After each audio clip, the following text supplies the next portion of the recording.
अच्छा इफ्तिखार भाई, आपका जितना करियर है माशाल्लाह, जितने लोगों से आप मिले हैं, जितनी आपके पास कहानियां हैं, आप तो डेली मिलियंस में व्यूज ला के करोड़ों कमा सकते हैं। आप क्यों नहीं वो कहानियां सुनाते? आप सिर्फ पॉजिटिविटी बयान करते हैं, हिस्ट्री बयान कर देते हैं, मुल्तान गए हैं उधर जी लोगों को तारीख दिखा रहे हैं।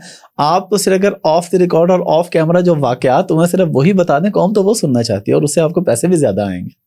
वो क्यों नहीं दिखाते? आप क्यों नहीं बताते? हाफिज भाई, मुझे आप इसलिए पसंद हैं कि आप बड़ा पॉजिटिव कंटेंट बनाते हैं, और जैसे ही मुझे पास टाइम आया मैंने आपको खुद कॉल। जी बिल्कुल बिल्कुल, आपकी मोहब्बत ये मेरे लिए प्लेयर की बात है।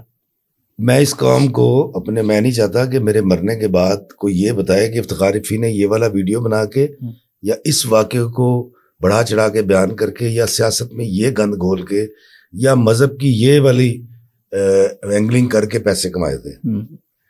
मैं शायद ये बोझ मरने के बाद नहीं उठा सकूंगा। जिंदगी में तो अल्लाह माफ़ करे, मैं डरता नहीं हूँ किसी से अल्लाह के सिवा।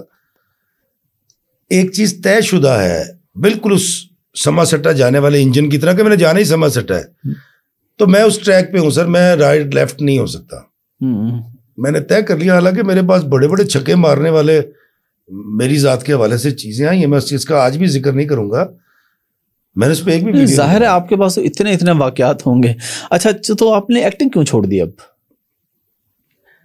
कोई खास वजह? और बल्कि हमें परिजात का भी बताया ना कि परिजात आपका इतना फेमस गया, बल्कि उसके बाद तो आमतौर पे लोग ये कहते हैं ना, अच्छा यार अब फेमस गया, अब तो ये बंदा और ज्यादा आगे जाएगा, अब ये बंदा और काम करेगा। लोग आमतौर पे जब किसी पीक पे जा रहे होते हैं तो और पीक पे जाने की कोशिश करते हैं, आपने पीक पे जाके छोड़ दी?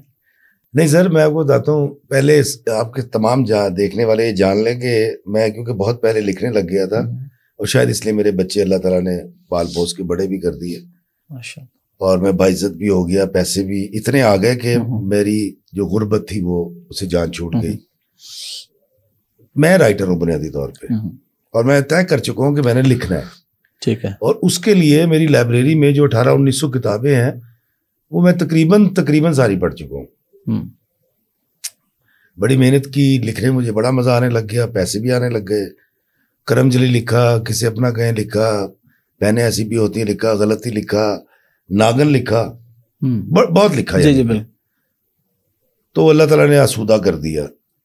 एक्टिंग छोड़ दी थी। उसकी वजह यह है कि जब मैंने अपने आप से सवाल किया कि इफ्तिखार रफ़ी तुम्हारा शौक जरूरी है कि घर, तो गरीब दा बाल घर की तरफ जाता ना। बिल्कुल जी, हम तो अपनी गुर्बत मिटाने आए थे, तो पेट भर के खाना था, तो फिर लिखना शुरू कर दिया। तो फिर एक्टिंग में क्या इतने पैसे नहीं है? नहीं, मेरा मतलब मुझे जो करैक्टर मिलते हैं उनको शोहरत ज्यादा मिलती है, पैसे कम मिलते हैं। अच्छा। हाँ, और मुझे काम भी नहीं मिलता। मुझे आज तक एक्टिंग का जितना काम मिला मैंने सारा कर दिया। ऐसा नहीं है मैंने कभी चॉइस, मेरे पास तो 2 करैक्टर आए कभी नहीं कि ये करना है कि ये करना है।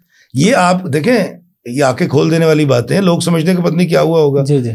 नागन मैंने 18 या 17 या 19 में कंप्लीट कर दिया था। नागन के बाद कुछ नहीं लिखवाया किसी ने। 5 साल इंतजार करता रहा।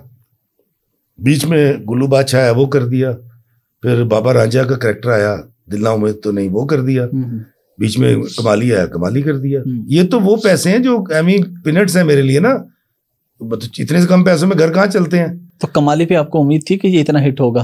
नहीं, मुझे बिल्कुल भी उम्मीद नहीं। अच्छा। मुझे तो कोई पूछता था क्या कर रहे थे, मैं कहता था यार निका जा रोले वो करंडे हैं। तो हुआ ये कि जब ऑफर नहीं आई 5 साल में, जो मेरा बैंक बैलेंस खत्म हुआ, फिर 2 प्लाट नागन के दिनों में ले लिए थे, क्योंकि नागन मैंने 1 करोड़ 11 लाख में लिखा था। अच्छा। 250 किस्तें। 2.25 साल तक मैं नागन लिखता रहा, और हर वक्त गर्क रहता था सोचों के अंदर। उसके बाद किसी ने जब नहीं लिखवाया तो मैंने 5 साल इंतजार किया। 6ठे साल फिर मैंने कहा कि यार मैं शोबिस छोड़ रहा हूँ। यही हो सकता था ना। आप कितना चिमट के रह सकते हैं। मेरे घर के बिल तो वहीं थे, मेरे घर का पेट्रोल तो वहीं था, मेरा ग्रोसरी तो होनी थी, तो मैं कितना वेट करता। सर एक लिमिट तक ही होता है ना। 3 बेटे हैं, 2 बेटियां। अच्छा, ये नहीं कर सकता सर मैं। ये कभी जिंदगी में अल्लाह ताला कोई वक्त ना लाए, मैं ये नहीं कर सकता। मैंने फिर डिसाइड ये किया कि अच्छा अब देखें, इधर से काम नहीं मिल रहा, अब आप देखें ट्रांसफर कैसे हो रही है। उधर से आप जैसे बंदे ने कहा यूट्यूब पे डाल, तो यूट्यूब ने पहली दफा जो मुझे पैसे दिए, मैं कहूँ ये तो पैसे आने ने। आप जैसे किसी ने कहा कि अकाउंट यहाँ डालना है, फला ये करना है, हमने कर लिया। तो फिर शोबिस छोड़ दिया और फिर यूट्यूब की तरफ आ गया। और उससे अच्छे पैसे यहाँ से आ जाते हैं, इज्जत से आ जाते हैं, आराम से घर बैठे आ जाते हैं और लोगों तक। यूट्यूब का ना चेक लेट होता है, हाँ जी, ना वादा लेट होता है। हाँ, मेरी बात समझ गए? तो रफली कितने पैसे आ जाते हैं? अच्छे आ जाते हैं, अच्छे आ जाते हैं, अल्हम्दुलिल्लाह। अच्छा, आपने अभी फैमिली की भी बात की, अपने बच्चों की, तो बेगम एक ही है आपकी? हाँ जी, बेगम है। और लव मैरिज भी नहीं है। अच्छा, अरेंज मैरिज है आपकी? पेरेंट्स ने किया सारा अरेंज? तो बाबा जी, इशफाक साहब इस बारे में क्या कहते थे, मल्टीपल शादियों के बारे में, या आपकी अपनी जाती क्या है कि आपका भी कोई कभी दिल किया या शौक हुआ या नहीं कि यार बस एक है, ठीक है, अच्छी गुजर रही है? देखिए, मैं झूठ नहीं बोलता, मैं मेरी बीवी की मोहब्बत और उसका हल्का इतना वसी और अरीज है कि कभी जिंदगी में सोचा ही नहीं।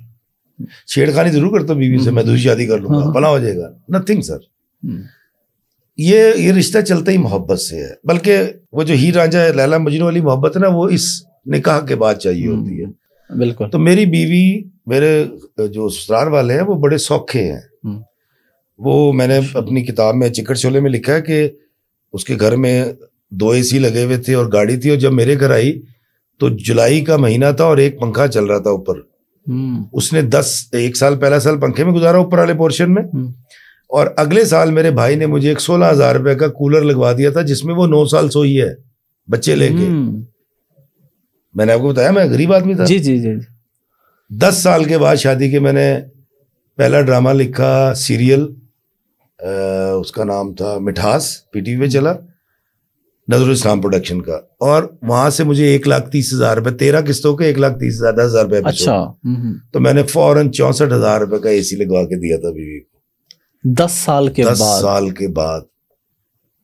अब ऐसी, क्या मैं अपनी बीवी के बारे में लफ्ज इस्तेमाल करूं, ऐसी आला दर्जे की औरत हो, कोई बंदा कैसे सोच सकता है?